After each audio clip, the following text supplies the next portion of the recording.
Hello wonderful people! Sequels commonly try to improve on the original game, either it be refining existing mechanics or introducing new ones, but in reality, we all know that this is not always the case. Sometimes the sequel fails in capturing the magic that made the original stand out. Now since Dark Souls Remaster is on the horizon, coming out this May, let me share with you 5 things the original Dark Souls did better than the sequels. Number 1. Leveling up. Basically, every Soulsborne game from Demon's Souls all the way to Dark Souls 3 uses the same leveling mechanic, except Dark Souls 1. In Demon's Souls, Dark Souls 2, Bloodborne, and Dark Souls 3, the way to level up is to interact with the Firekeepers in Dark Souls, the Dole in Bloodborne, and the Maiden in Black in Demon's Souls. This means you have to interact with the same character throughout the whole game, and it becomes old and boring really fast. You basically memorize the first line of dialogue these characters espouse, since you interact with them every time you need to level up. Very well. Then touch the darkness within me. Take nourishment from these sovereignless souls. Very well. Let the echoes become your strength. Let me stand close. Now shut your eyes. I do understand that this is done for lore reasons, plus From Software seems to have a thing for motherly figures that supports you throughout the game, but I think Dark Souls 1 did it best. In Dark Souls 1, the way to level up is from the bonfire. Yes, it's super simple, yet way more effective. Bonfires are supposed to be a place of comfort, calmness, and peace, so you get back your composure in between fights. In the sequels, they acted like checkpoints, storage, and fast travel points, and that's it really. But in Dark Souls 1, you can level up at any bonfire, which means you can progress without ever going back to Firelink Shrine every time you want to level up. This makes bonfires way more enticing once you spot one, which makes it way more engaging. Number 2. Blacksmiths and Elemental weapons. I personally like the concept of blacksmiths in RPGs, which directly ties to player progression.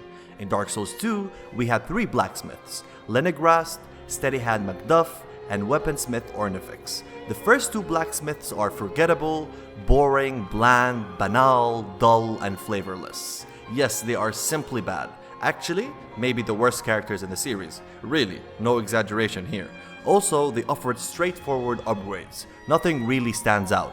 Dark Souls 3 had 1 blacksmith, Andre of Astora, a returning character from Dark Souls 1. Every mechanic found in the previous games that was divided by the blacksmiths are all found here, through Andre. Although Andre is interesting in Dark Souls 3, he also becomes old and boring very fast, but at the same time, convenient I guess. In Dark Souls 1, there are 4 blacksmiths, Andre of Astora, Giant Blacksmith, Vamos, Be gone with you. You'll spoil my focus. and Ricard of Vinheim.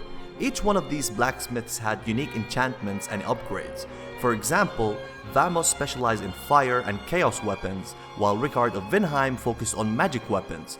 It made each one of them stand out with their own character flavor. 2 of them are well hidden as well, so you can finish the whole game without encountering them at all, making their discovery that much more satisfying.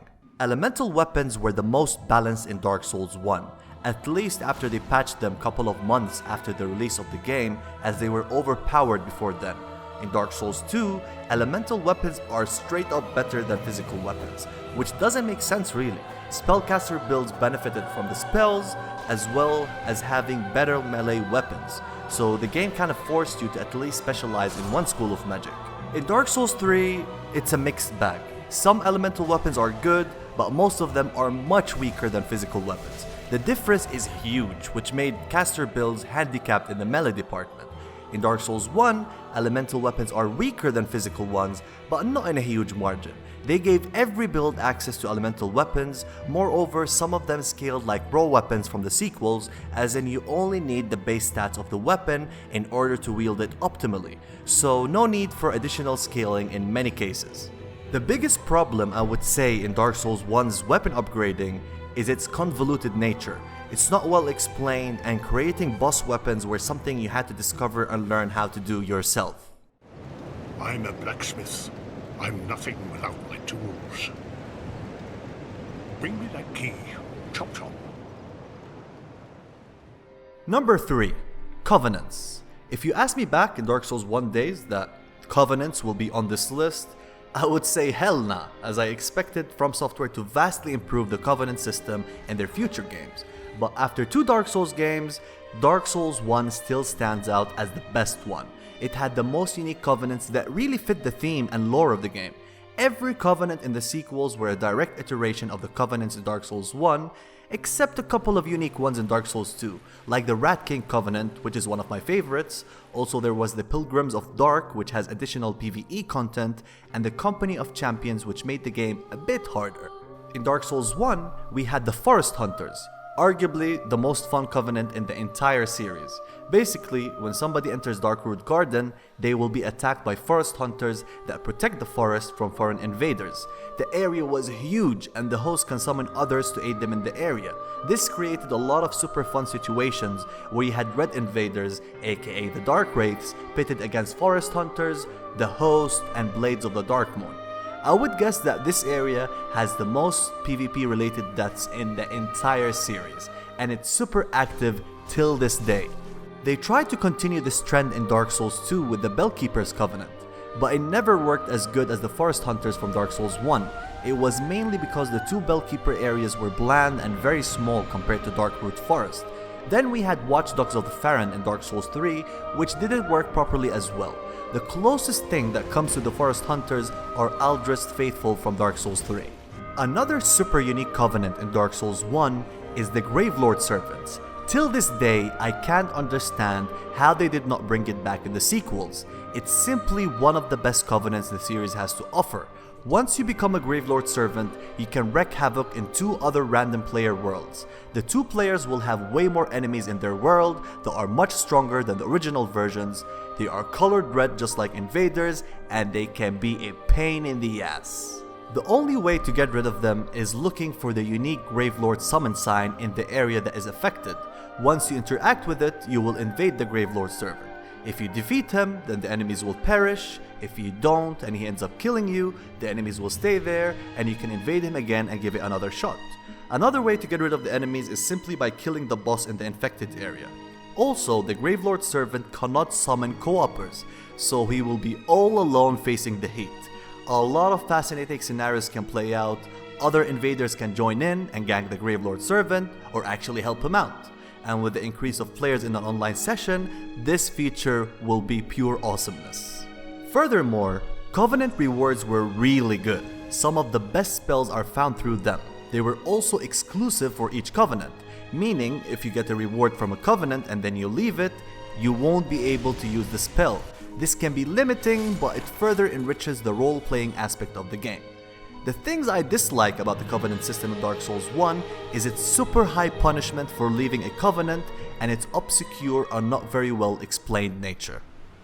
Number 4. Exploration and level design.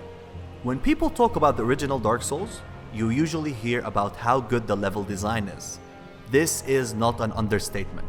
It really is something that stands out, especially when you play other Souls-like games. Even compared to other Souls games, this game is king when it comes to level design and exploration. Nothing comes close to it, really. As soon as you arrive to Firelink Shrine, you have access to multiple areas, so each playthrough you start can be vastly different from one another. Well, you can say that in Dark Souls 2 you can go to multiple areas as well from the beginning, but here is the difference. In Dark Souls 2, each area was separate, so it felt like you're going through levels, and it was super linear as well. In Dark Souls 1, most areas are connected, the shortcuts felt natural, surprising, and very well done. The world is seamlessly connected, which makes it an alive and breathing world. It is super satisfying as well once you find the well-hidden shortcuts. This just made every playthrough unique. I remember back in Dark Souls 1 days, I was always super excited to do new playthroughs and to make new builds and try different paths. Now, since you have a lot of freedom from the beginning, you can take huge risks and go to tough areas so you can pick the items you need for your build, which was super fun and rewarding. Until of course everybody started using the Mega Mule, which kinda killed some aspects of making builds. Now don't get me wrong, I don't really like open world games since they have too much freedom, which sometimes loses the focus of the game. And Dark Souls 1 is in no way an open world game, but compared to Bloodborne and Dark Souls 3, is just miles ahead. In Dark Souls 3 and Bloodborne, it always felt a chore to do new playthroughs, as you have to go through the same areas every time in the beginning to mid-game. Also, the central hub of both games were separated from the main game. The only way to proceed in Bloodborne was to kill Gascoigne, and every player had to do this, which becomes repetitive very quickly. The worst was Dark Souls 3. You had to go through Vord in Lothric Castle, and then you had to go through the Undead Settlement, then Road of Sacrifices, then the Forest and the Swamp. After multiple playthroughs, this becomes boring really quickly. There is just no incentive in doing multiple playthroughs in Dark Souls 3 and Bloodborne.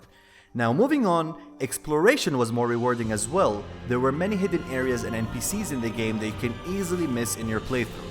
Also, the vertical nature of the game worked really well. The lower and deeper you go, the more chaotic and disturbing it gets. And the more you go towards the top, the more majestic and grandiose it gets. It fits the theme of the game really well. After playing every Souls game extensively, I personally think Dark Souls 1 has the best level design and exploration. Number 5. The Lordvessel, or warping and fast traveling. This entry is the most controversial on this list. Every game in the series after Dark Souls 1 has fast travel right off the bat. Dark Souls 1 did not. You acquired the Lordvessel once you reach mid-game. The Lordvessel gave you the ability to fast travel, but this meant that in the first half of the game, you had to backtrack, and without a map, you can get lost very easily.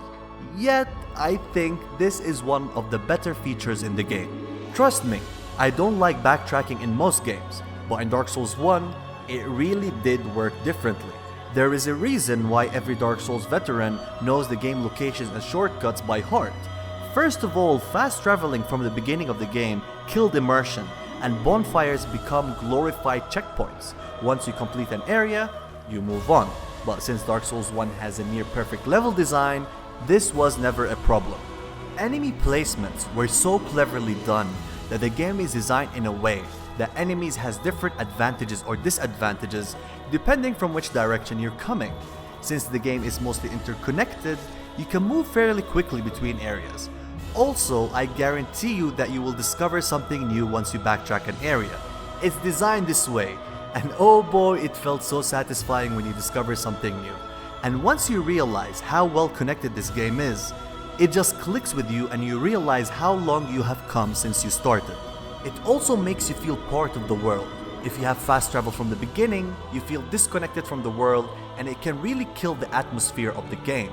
Once you get the Lordvessel, it feels so rewarding and you feel that you deserve it after all you've been through.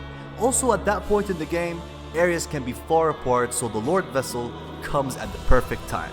These are the 5 things that the original Dark Souls did better than the sequels. Now, this is my opinion, so you can agree or disagree. I would love to hear what you have to say. That's the beauty of discussions. Also, if you enjoyed the video and you want to support this channel and want to see future videos, please don't forget to like and subscribe. I will see you on my next video. Thanks for watching. Farewell.